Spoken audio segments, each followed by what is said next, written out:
William， 點解三下工帶咗我嚟房協長沙灣辦事處啊 Sherry， 我帶你嚟一次過滿足晒2個願望啊！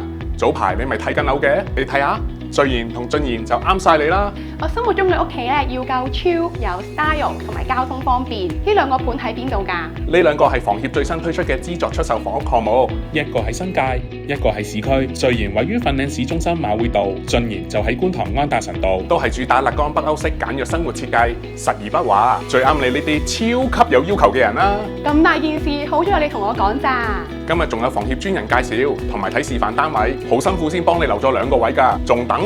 快啲行啦！今日咧好高興可以同大家介紹房協資助出售房屋項目，分別咧就係位於粉嶺市中心嘅序言啦，同埋喺觀塘安達臣道嘅進言嘅。序言呢個名咧，序就係團聚嘅意思啦，咁啊樂聚安居啦。咁至於戶型分佈方面咧，我哋總共有644個單位嘅，都有涵蓋1房至到3房嘅戶型啦，間隔非常之實用啦。我哋有一啲標準嘅裝修同埋家電嘅。設有專屬嘅會所俾我哋嘅住戶享用嘅，有晒gym 啊，或者一啲兒童嘅康樂設施啊咁。粉嶺市中心啦係一個成熟嘅社區啦，咁周邊嘅配套康樂設施都好完備嘅。今期嘅資助出售房屋項目咧，跟隨居屋嘅折扣啦，就大約為市值嘅7折。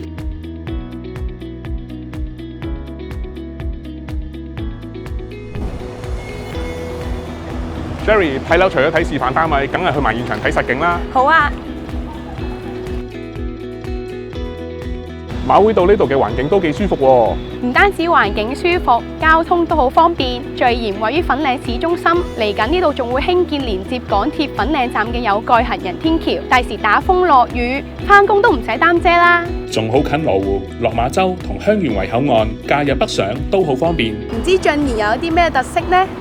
觀塘安達臣道嘅進言呢，呢個名字代表崇山峻嶺嘅意思啦。咁進言呢，總共有960個單位，以2房單位為主嘅，都佔大概80%啦。尺數咧就由302尺去到664尺。項目自己咧亦都係有一個商場，單位售價咧就為市值嘅7折。